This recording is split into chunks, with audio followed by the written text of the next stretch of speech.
Vous risquez d'avoir du mal à respirer. C'est montagneux ici. 2h30 de marche à 2000 mètres d'altitude.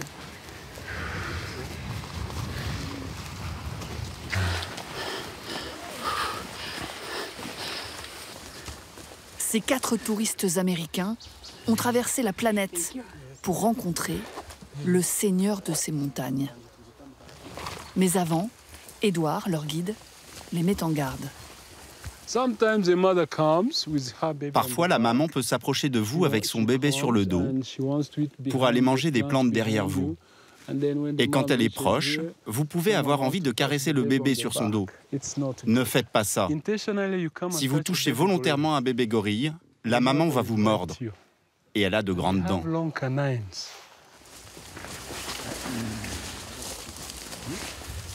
Encore quelques mètres.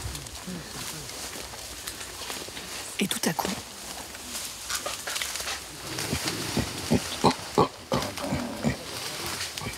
Oh mon Dieu! Une femelle avec son petit. Regarde derrière vous, il y a un petit gorille, un petit enfant de gorille. Come and see. Before he leaves. Venez voir avant qu'il s'en aille. Come. Look. That baby Ce bébé-là n'a que 2 semaines.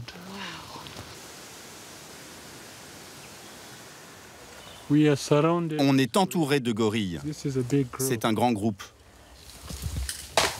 Oh oh. Un mâle. Ses 13 petits. Et ses 8 femelles.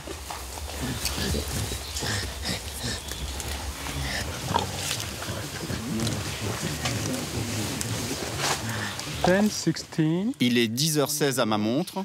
Vous avez jusqu'à 11h16. Profitez des gorilles. Être observé tous les matins. Une routine pour ces gorilles. Depuis leur naissance, ils ont été volontairement habitués à la présence de l'homme pour faciliter ses visites.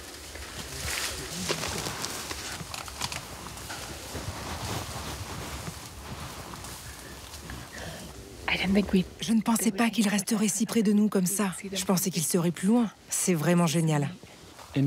En face, vous avez un dos argenté. Il s'appelle Marambo.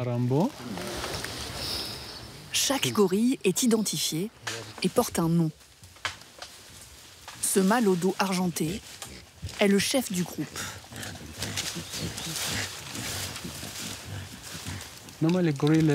Les gorilles se réveillent tôt le matin et puis ils passent leur journée à manger. Un dos argenté pèse plus de 200 kilos et mange plus de 15% de son poids, ce qui fait plus de 30 kilos par jour. C'est beaucoup de nourriture. Et aussi, ils ne boivent pas d'eau. Ce qu'ils boivent, c'est à travers les plantes.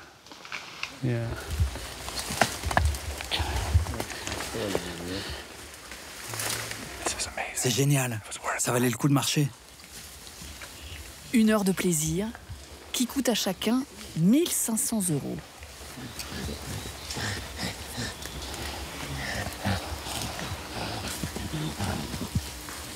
C'est le voyage d'une vie. J'ai économisé pendant 12 ans, mais vraiment ça vaut le coup. Un tourisme haut de gamme, réservé à 100 visiteurs par jour, répartis entre plusieurs groupes de gorilles. Une pression touristique critiquée par certains scientifiques qui considèrent que le parc est devenu un zoo à ciel ouvert. Mais pour le Rwanda, c'est le prix à payer pour sauver l'espèce. Car le gorille des montagnes a bien failli disparaître. Ces primates vivent dans le massif des Virunga, à cheval entre le Rwanda, l'Ouganda et la République démocratique du Congo. Oubliés, braconnés, dans les années 80, il n'était plus que 250. Au prix d'immenses efforts, ils sont aujourd'hui plus de 1000. Le Rwanda a fait de cette belle histoire le symbole de sa renaissance, près de 30 ans après le génocide. Ce tourisme lui rapporte chaque année 100 millions d'euros. Édouard est l'un des 32 guides du Parc national des volcans. Il habite Musanze, une ville au pied des montagnes, qu'il a vu se transformer pour devenir la 3e du pays, avec aujourd'hui 100 000 habitants. Tout ça ici, c'est nouveau, pas plus de 5 ans. Et ça s'est passé à cause du tourisme. Édouard gagne près de 1 000 € par mois, 3 fois plus que la moyenne nationale. Guide depuis 23 ans, il a pu s'acheter une maison dans le quartier chic de la ville. Chérie, pour apporter à sa femme Tassiana et à leurs 4 enfants un confort de vie dont il tire une grande fierté. Comment ça va? Les salons aussi, c'est cher aussi. La télévision est aussi. Ici, c'est la cuisine, une cuisine moderne. Normalement, les cuisines rwandaises sont à l'extérieur de la maison. Peu de gens ont une cuisine comme moi ici. Peu. Il finance aussi les études de leurs 3 filles dans les meilleures écoles privées du Rwanda et à l'étranger, en Pologne, pour leur fils aîné de 22 ans. On mange, on s'habille, les enfants étudient bien. On a toutes choses qu'on veut à cause des gorilles. Un trésor dont le pays fait la promotion. Chaque année, une cérémonie célèbre la naissance des gorillons, le Kwit Izina. Pour cette 18e édition, une très belle journée pour préserver nos gorilles des montagnes. Des personnalités internationales sont invitées pour annoncer le nom donné au nouveau-né. En 2022, des stars africaines comme le footballeur ivoirien Didier Drogba ou le chanteur sénégalais Youssou N'Dour. J'ai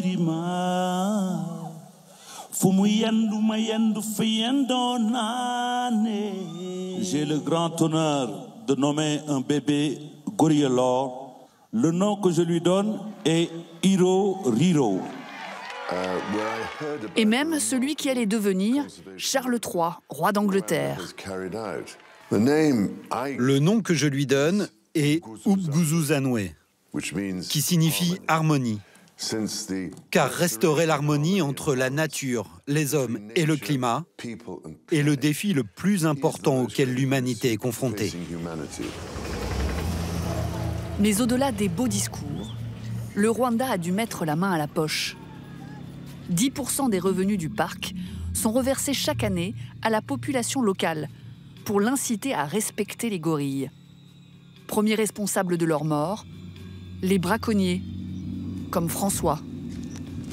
Il y a encore 20 ans, il voyait la forêt comme un terrain de chasse.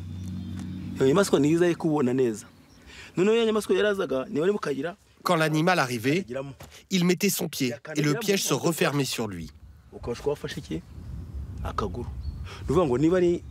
Que ce soit un buffle, une antilope ou un gorille des montagnes, quand il arrivait, il était piégé. Et alors, nous, les chasseurs, si on trouvait ces animaux, on les tuait. C'était ça notre but. Les mains et les têtes du primate étaient revendus comme trophées. L'État a durci les peines, jusqu'à 10 ans de prison pour la mort d'un gorille. Mais il a surtout financé la reconversion des braconniers. Il a donné à François 7 hectares à cultiver et une brebis.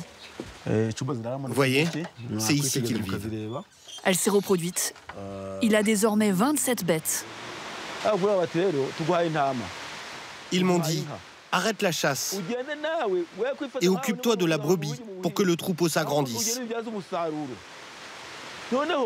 Si on te la donne, c'est pas pour la manger, mais pour investir et te développer. C'est comme ça que tu vas progresser. Un mâle de cette taille-là, je peux le vendre 80 €. Plus surprenant, les autorités ont créé de toutes pièces un village qui emploie 17 anciens braconniers, leurs femmes et leurs enfants. Une attraction pour divertir les touristes et montrer les coutumes de la région.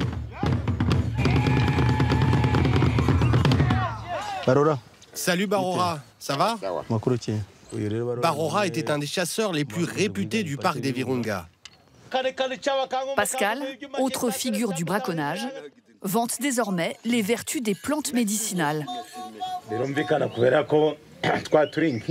À l'époque, on ne réfléchissait pas trop, on était ignorants.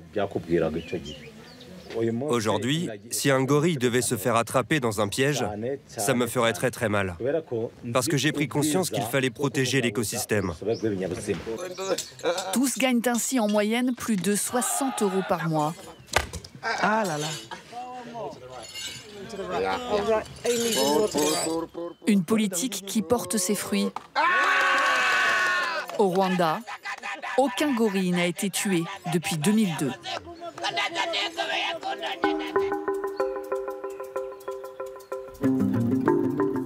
Pour garantir leur sécurité et leur santé, le parc a mis en place un suivi quotidien des 20 groupes de primates. Gaspard, 36 ans, est vétérinaire. Aujourd'hui, il doit retrouver un gorille malade. On sait qu'un des gorilles au dos argenté a toussé plusieurs fois hier. Alors, je dois aller vérifier comment il va. Gaspard est accompagné de 4 pisteurs qui suivent en permanence les déplacements des gorilles. Il y a 2 jours, ils se sont aperçus que le mâle dominant toussait. Là, il y a un animal qui est passé il n'y a pas longtemps. Les empreintes montrent vers où marchent les gorilles. Là, on dirait que ce sont des bébés qui ont marché par là, vers la montagne. Vous voyez, là où les branches bougent. Après une demi-heure de marche, ils retrouvent le nid où le groupe a passé la nuit. Voici leurs excréments. Ils nous donnent des informations très utiles sur l'état de santé du groupe. On peut trouver des traces de sang ou des sécrétions dans les selles. Ce nid paraît très bien. Les selles sont bien formées. On ne voit rien d'anormal. Les gorilles partagent 98,5% de leurs gènes avec l'homme. Daniel, mets bien ton masque. Les gorilles sont juste devant toi. Une proximité qui les rend sensibles aux virus humains. Il y a un petit gorille qui tousse là. Il tousse même beaucoup. Le virus se serait donc propagé à ces jeunes gorilles. Un simple rhume peut se transformer en infection respiratoire, aux conséquences graves pour cette famille de 14 primates. Un peu plus loin, l'Isanga, le mâle dominant au dos argenté, qui tousse depuis 2 jours. En zoomant, je peux voir son comportement. Regardez ses narines. Mais là, aucun écoulement.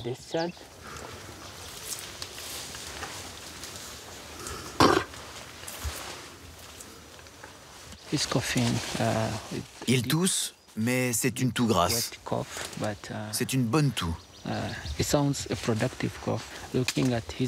Quand j'observe son appétit, sa respiration et les mouvements de sa poitrine, je ne vois rien d'anormal à part la toux. Tous les symptômes sont répertoriés dans une base de données, accessible aux 3 autres vétérinaires du parc. Là, c'est le nom des gorilles du groupe. Il vient vers nous. Laisse de la place pour qu'il puisse passer.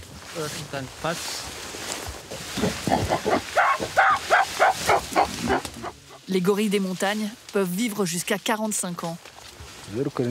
Les petits atteignent l'âge adulte vers 9 ans. La mort du dos argenté entraînerait une destruction complète du groupe qui exploserait.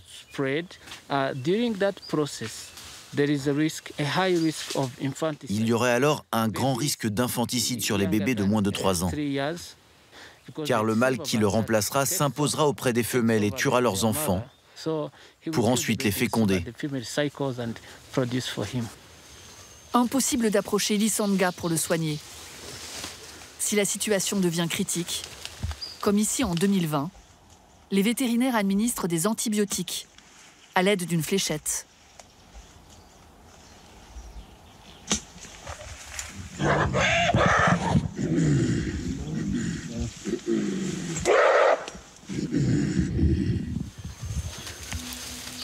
Aujourd'hui, les gorilles sont 4 fois plus nombreux qu'il y a 30 ans. Le parc des volcans est devenu trop petit pour eux. Il ne fait qu'1,5 fois la taille de Paris. Du coup, ils empiètent sur le territoire humain. Et ils ne sont pas les seuls. Ah, ils sont nombreux. Ces singes dorés, une espèce endémique, aiment aussi se nourrir dans les champs. Prosper est le directeur du parc depuis 15 ans. Il sait que les gorilles manquent d'espace vital. C'est ici que nous avons aperçu pour la première fois les gorilles sortir du parc. On voit des groupes se battre pour des questions de territoire. Cela entraîne un nombre anormal d'infanticides.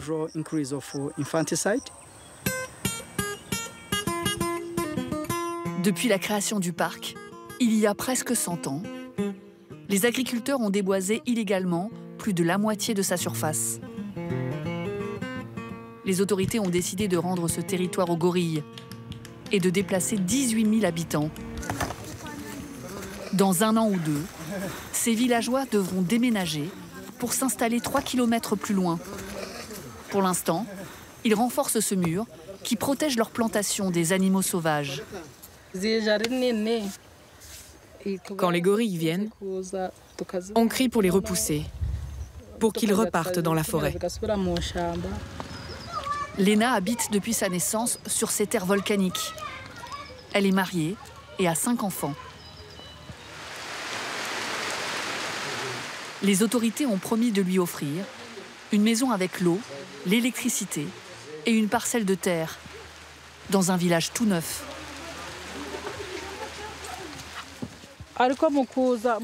Quand les autorités sont venues évaluer mon terrain, elles ont compté le nombre de pruniers du Japon. Tous ces arbres aussi ont été comptés. Quand je déménagerai, ils m'ont promis un champ 2 fois plus grand. Moi, j'adore les gorilles des montagnes parce qu'ils m'aident à vivre mieux. Et aujourd'hui, je suis heureuse. C'est très bien qu'on agrandisse le parc des Virunga pour qu'ils aient plus d'espace. Je ne leur en veux pas du tout de devoir partir.